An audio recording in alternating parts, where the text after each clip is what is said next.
amigos da Editora Atualizar, de volta com o nosso curso sobre o regimento interno do TRF da Primeira Região e para falarmos dos prazos. Lembrando que aqui é muito importante você já ter estudado prazos no processo civil. Lá no Código de Processo Civil, no novo Código de Processo Civil, já disponibilizei há bastante tempo todas as aulas aí para vocês sobre prazos no processo civil, tá? Mas vamos lá, artigo 181, o que a gente tem no artigo 181?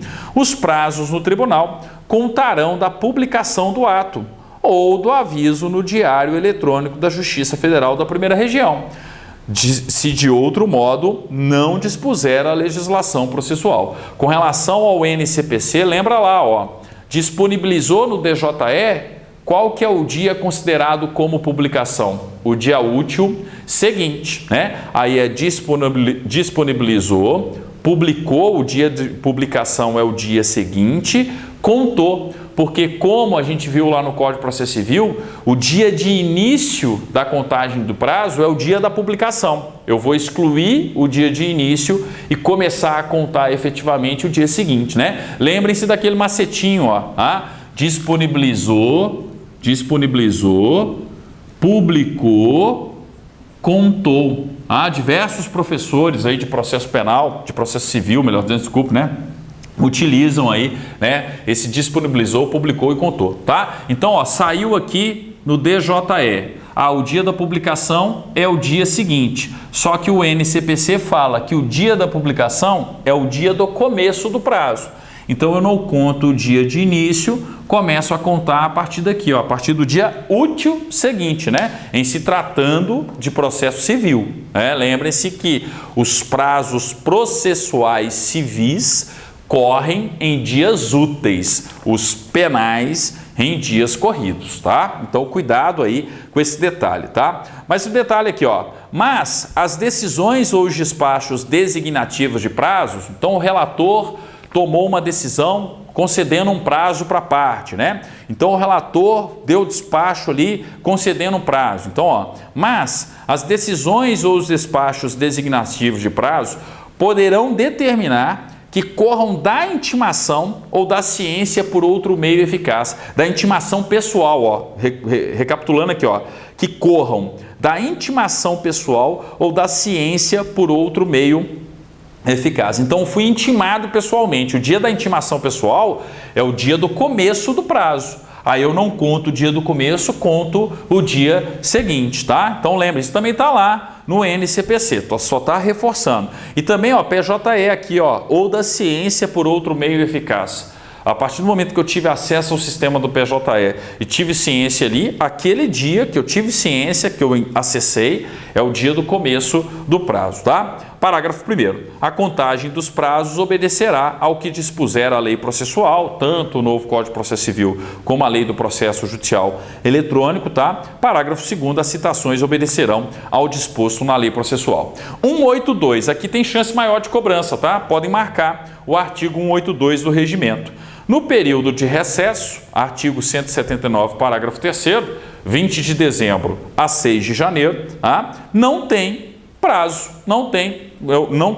eu tenho a suspensão do prazo, não correm os prazos no período de recesso, salvo em relação às causas previstas em lei. Causas urgentes, né? Onde eu corro o risco de ter o perecimento do direito, por exemplo, né? Então, essas causas continuam com o prazo, continuam a tramitar. Não tenho a suspensão do prazo, a gente já estudou isso lá no Código de Processo Civil.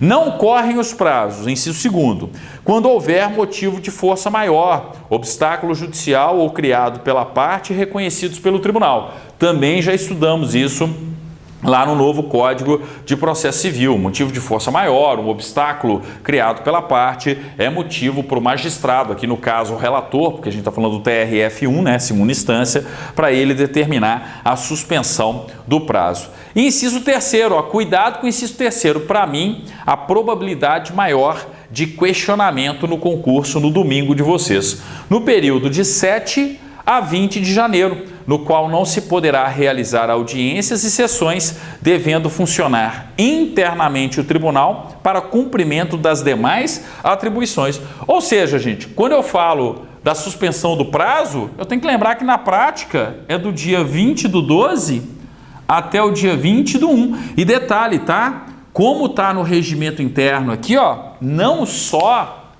no âmbito do processo civil, mas englobaria também as questões penais, tá? Apesar disso ser questionável. Mas enfim, o concurso não vai chegar a tanto não.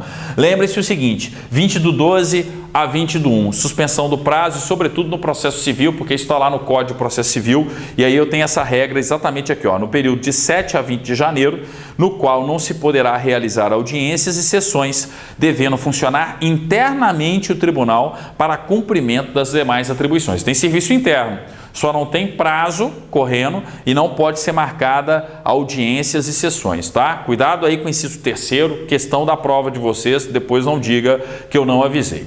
Inciso 4º, nas demais hipóteses previstas na legislação processual. Aí você tem que ir lá para processo civil, processo penal, tá? Parágrafo 1º. Nos casos desse artigo, os prazos começam ou continuam a fluir no dia de reabertura do expediente ou da intimação da decisão que determinar sua devolução. Reabriu o expediente, retomou o prazo. Reabriu o expediente, vai começar a contagem do prazo. Aí depende se é suspensão ou se é interrupção do prazo processual. Parágrafo 2º. As informações oficiais apresentadas fora do prazo, por justo motivo, poderão ser admitidas, se ainda oportuna a sua apreciação. Gente, se é por justo motivo, justa causa, tá? Então foi até redundante aí, ó, porque fala que não ocorre o prazo quando houver motivo de força maior, obstáculo judicial ou criado pela parte e reconhecido pelo tribunal. Está configurada a chamada justa causa, né? Então o parágrafo 2º simplesmente reforça isso aí. 183. O relator poderá admitir prorrogação de prazo por tempo razoável. Razoável duração do processo, lembra lá da Constituição. O relator poderá admitir prorrogação de prazo por tempo razoável, salvo nas hipóteses de prazo peremptório. Se o prazo é peremptório, eu não vou prorrogar, né, o prazo ali. Aí vem o parágrafo único, tá? O parágrafo único que vira a afirmativa CESP. Olha só o parágrafo único, ó. Ao juiz é vedado reduzir prazos peremptórios sem anuência das partes. Já li isso, professor, já no novo Código de Processo Civil. Está lá. Ao juiz, tá? Ao juiz é vedado reduzir prazos peremptórios sem anuência das partes. Juiz aqui está no sentido de magistrado, tá? Engloba também os desembargadores federais, os relatores, tá? Ao juiz, aos magistrados, tá? É vedado reduzir prazos peremptórios sem anuência das partes. Cuidado com o parágrafo único. 184. Os prazos para diligência serão fixados nos atos que as ordenarem, salvo disposição em contrário desse regimento. Questão óbvia. Baixou em diligência, precisa ter uma diligência lá no âmbito da primeira instância. Qual que é o prazo para cumprir a diligência? Está no ato, está no despacho do juiz ali que requer a respectiva diligência, tá? Então os prazos para as diligências serão fixados nos atos que as ordenarem, salvo disposição em contrário desse regimento. 185. Os prazos para editais são os fixados nas leis aplicáveis. Nós já vimos uma situação de edital no NCPC de 20 a 60 dias, né? Então já vimos isso aí, ok? 186. Os prazos não especificados na lei processual ou neste regimento serão fixados pelo plenário, pelo presidente do tribunal, pela corte especial, pelas sessões, pelas turmas ou por seus presidentes ou pelo relator, conforme o caso. Quando tiver omissão, se é que é possível, né? Porque o NCPC fala que quando não tem um prazo previsto pelo juiz ou pela lei, o prazo em regra para parte, né, é de 5 dias, mas vamos supor que eu não esteja falando de prazo para parte, estou falando de um outro prazo. Enfim, quando a legislação processual for omissa, aí vai depender justamente, né, do plenário, pelo presidente do tribunal, pela corte especial, pelas sessões, pelas turmas, ou seus presidentes, ou o relator, conforme o caso, tá? Parágrafo único. Computar-se-ão em dobro os prazos para manifestação nos autos quando a parte for a Fazenda Pública, o Ministério Público Federal ou a Defensoria Pública, salvo previsão expressa na lei de prazo próprio. Podem marcar, regimento interno do TRF, ó. Computar-se-ão em dobro os prazos para manifestação nos autos quando a parte for Fazenda Pública, Ministério Público Federal, Defensoria Pública, salvo previsão expressa na lei de prazo próprio, tá? Então, conto em dobro. Onde, professor? No TRF, na segunda instância, não na primeira, pelo amor de Deus, tá? Então, ó, computação em dobro no TRF, na segunda instância, os prazos para manifestação nos autos, quando a parte for a Fazenda Pública, o Ministério Público Federal ou a Defensoria Pública, salvo previsão expressa na lei de prazo próprio. 187.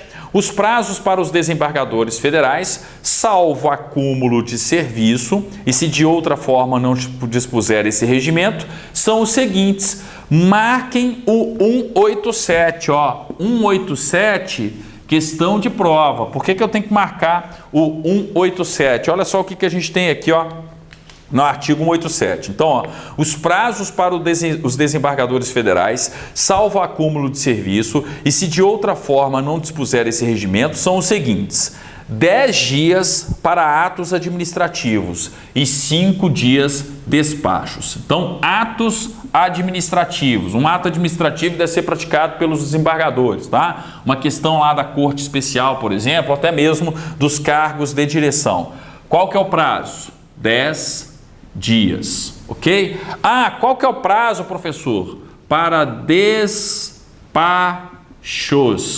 5 dias. Isso aqui não tem como errar, né? Porque está lá no novo Código de Processo Civil. Ah, professor, e qual que é o prazo do revisor? Quando tiver revisor, a apelação criminal, por exemplo, ó, o prazo do revisor é o prazo de 20 dias, ok? Então, 20 dias para o revisor. Ah, e qual que é o prazo para o relator, professor? Lá no TRF da primeira região, 30 dias, ok? Então, ó, atos administrativos, 10 dias. Isso aqui que é o diferente, né? Em termos práticos aqui, ó, porque não está no Código de Processo Civil, está no regimento. 10 dias. Despacho, 5 dias, está lá no NCPC. Revisor, relator, 20 dias para o revisor, 30 dias para o relator, tá? Parágrafo único. Excluídos os processos de natureza penal, havendo motivo justificado, pode o desembargador federal exceder por igual tempo os prazos acima fixados. Questão de prova. Marca o parágrafo único.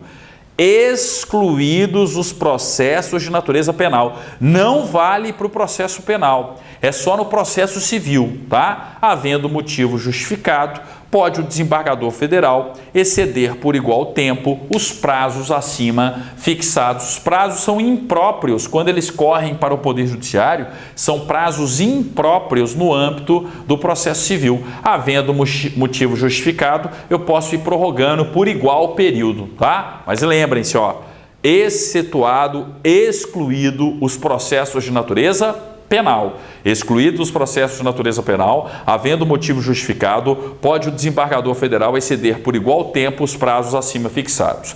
188.